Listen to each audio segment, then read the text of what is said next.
think there'd be that many questions about UCLA. Now, I didn't there? think there wouldn't be any questions about UCLA because there was not a one. Ryan's opening statement touched on Nico Amalieva and the fact that he was here last year at Tennessee.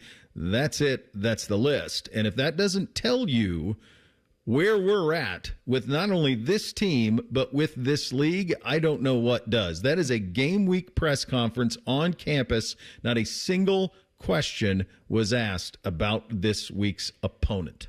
Not one. I also don't know, did they touch on Carnell Tate at all? I didn't hear that. A lot of talk on the offensive line. I think the Carnell Tate thing is just I think we all realize that was just kind of precaution, which again speaks to these opponents they're playing. But do we know any specifics about where on the lower body we think this is? I just think if they were playing Michigan, he plays. Oh, for sure. Like 100%. But I just wonder, this did feel like a bye week press conference. I think it felt like a spring press conference, guys. Sure. There were three of the first four questions are about recruiting. There were a total of 6 recruiting questions. Which is important considering what happens next, or what's, I guess, scheduled to happen next month, and then what's supposed to happen in January, but there's a little clarity on any of it. Jeez.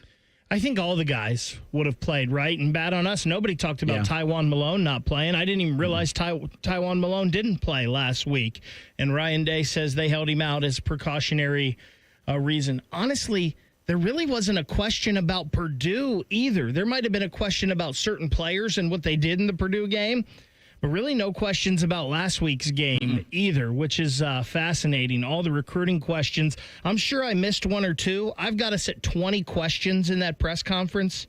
UCLA was not mentioned once outside of Ryan's beginning opening statement, Beau, where you said he was talking about Nico.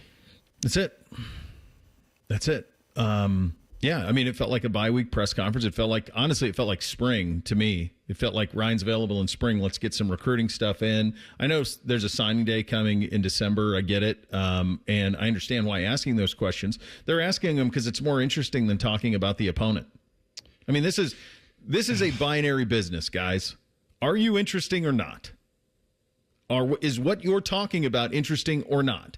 And it's not interesting to ask questions about Big Ten opponents because the Big Ten opponents in the month of November, save for the one that happened 2 weeks ago and the one that's going to happen at the end, are Bush League. That's the reality. You are 31.5-point favorites over UCLA. It's gone up a point. You took them because USC begged you to take them so that they had a dance partner out west. And so now you're stuck with them, and they're not any good. They're not going to be any good anytime soon, and this is what it is. And you're going to do this. You're going to do this song and dance last. Now, we didn't have the press conference during our show last week for Purdue, but my hunch is it would have been pretty similar. And my hunch is the only real Purdue questions probably had to do with Max Clare. Very little about Purdue as an operation. There aren't going to be any Rutgers comments, talking points next week. What are you going to talk about with Rutgers? And I think it's interesting, Beau, and I feel like we kind of answer. We're almost answering our question from earlier in the show, right? Mm-hmm. Because we want to fight for the Big Ten, and we want it to be better, and we want to get four Big Ten teams in this playoff. But yet, we don't even ask about the upcoming opponent because this string of opponents we have really don't matter. No, it's I think a couple other things that stood out to me. And this goes back to like the old days, like when AR and I would do translating Tress. That's a long time ago, but we used to do translating Tress, and we would try to decipher. We changed it to urban intelligence because then it was like it was so direct that you didn't really have to read into it. But Tress, you kind of had to dig and look for things. I thought two things jumped out to me. I thought the way that he talked about Bo Jackson and CJ tells you how he views the running back room, and that it's when it matters, it's going to be those two. And a heavy dose of 25. The way he talked glowingly about a couple of those runs he had when there was a guy unblocked in the hole and he made a miss and picked up positive yardage. And even the one at the beginning of the game that gets called back, like that type of explosives. He evoked the name Quinshon Judkins in talking about Bo Jackson. That's high praise, obviously. So it tells me that when you get to the Michigan week and beyond, it'll be 25 and 12. 12 will be short yardage and then 25. And the only thing Bo probably has to get better at is a little bit of the pass pro, like he had a whiff on that in the game against Purdue, and he's got to get that cleaned up. But Ryan even addressed that. He said, look, he didn't play much running back. Hadn't. So that's a little bit of a factor there. The other thing that jumped out to me was the way he talked about Julian and the interception. And the fact that they dropped 8, rushed 3, that's one of the ones you got to check it down, or it's got to be high. But he goes, I don't have to bark at him. Like, he knows what he did, and he learned from it. And it hit me that because of the way that this schedule has played out,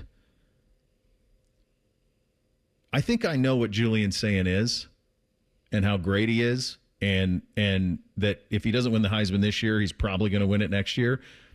But we won't really know. I mean, no, for sure, until Ann Arbor.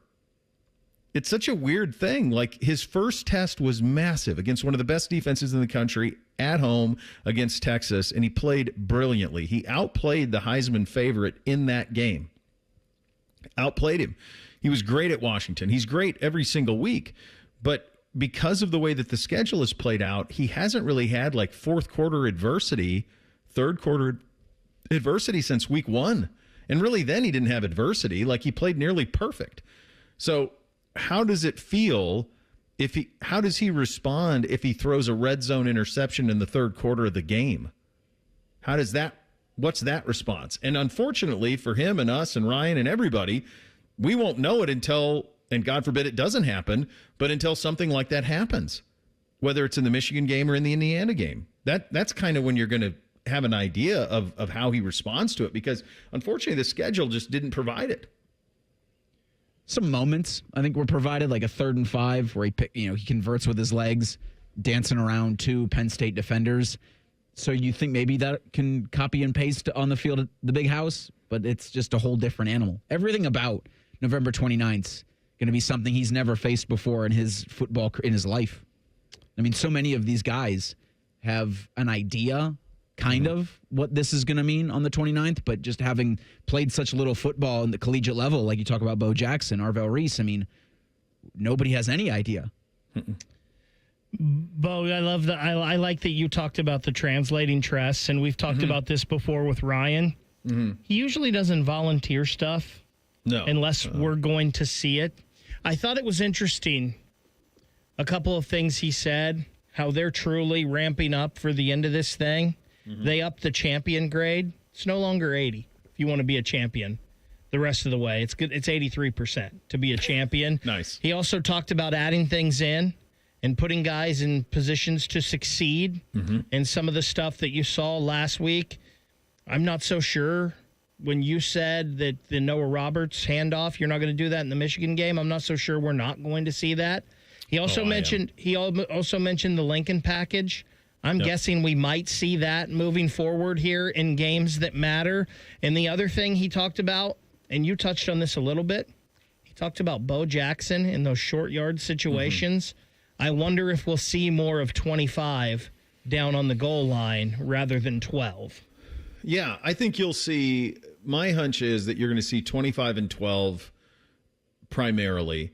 The Keenholz package, I don't think you're going to hand it to a tight end again at the goal line again. I don't think that's going to be it. I could think you could see that package, but perhaps another player in that spot. And I think a lot of this stuff is giving Michigan stuff to think about, too. I think it's a little gimmicky. It's kind of my only critique of this group is just the short red zone stuff. And we're taking a molehill and making a mountain out of it. I get it. But that's kind of the only thing that you look at and go, I don't know about that. Do we really need to do that? You know, the one thing we haven't seen much in the red zone? Slants and fades to Jeremiah inside the 6. Don't you think you could do that anytime you wanted? Every damn time.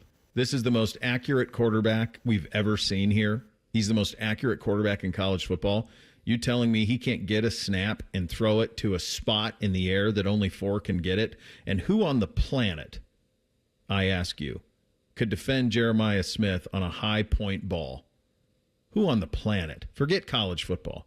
Who in the NFL could defend him on a high point ball? 17, too. Yeah, either one. Either one. But 4 is a cheat code. Couldn't you just do that anytime you wanted? I know you don't want to live that way, but we haven't seen it this year. We saw one slant to him, I want to say, was it the Illinois game? There was a slant to him, maybe. But it just hasn't happened because it's not needed. But if you're playing in Ann Arbor and you're inside the 6 and I see him over there, throw it where only he can catch it. Julian? I was thinking maybe Kyle Hamilton. Like, geez. Is it yeah, okay, on the fine. planet? And all-pro safety. I mean, like, it's a short list, of people who can handle it. I mean, Julian is so accurate. He's like that. You guys might, well, Bake, you remember. Reese, you might be too young. There was a great live-action Disney series when my dad was a kid, Davy Crockett, right? And there's a great scene in one of the live-action ones where they're doing a shooting contest, and the guy shoots at a target, and then Davy goes next, and he shoots through the guy's hole in the target. That's Julian. That's how accurate he is. Like, he does that. That's how accurate it is. So I feel like you could use that anytime you want. If you're curious why all the recruiting stuff, other than the obvious that the opponent is boring, the reality is that National Signing Day is coming up, and this is pretty stunning, and this probably deserves a longer conversation maybe tomorrow. Ohio State currently has 25 commitments, and they're not done. Okay, so they have 25 and they're not done, which means this could approach 30. It's been a minute since Ohio State has had 30 commitments or anything in the vicinity of 30 commitments at this point, right? So, but his answer to that was roster depth, and they didn't want to get stuck because they're going to be in the playoff and their roster is going to get poached, and there's no way for them to recoup that because they're playing in the playoff, which speaks to how broken all of this is. The other thing I would say on this that's pretty stunning, and I haven't been paying attention to this. Can you guys? I'm going to give you the top four players in the country according to 24/7 Sports. 2 quarterbacks and an edge and a wide receiver. The number 1 quarterback is committed to Tennessee. The number 2 player and the number 2 quarterback is committed to Houston. The number 3 player and the number 1 defensive end is committed to Maryland. And the number 1 wide receiver and the number 4 player overall is committed to Tennessee. People are up-fronting big paydays to get high school kids to sign on the line, which is dotted. I would not want to be in those waters too much if I were Ohio State, because the idea of paying defensive linemen multiple $1 million to sign, there's just not a lot of path for that paying off big time. And Tennessee just did this with Nico, and they're doing it again at the top. Think about that. Houston has the number 2 quarterback in the country. Tennessee did it last year with David Sanders, the left tackle that Ohio State was in on. And that's the beauty of what Ohio State's doing is they're not playing in those waters, right? They're getting the kids that want to be developed, that want to be the next Jeremiah Smith, that are not worried about money as the number 1 thing. They're getting those kids to come here, and that's what I love. I think recruiting was asked a lot, too, because I believe in the last 7 days, Ohio State's had 4 commit. So that's pretty impressive. Yeah, and he can't. The crazy thing about recruiting questions, he can't talk about kids directly until they've signed. So all he can talk about is broad strokes, which is a little bit tough from time to time. 3 things.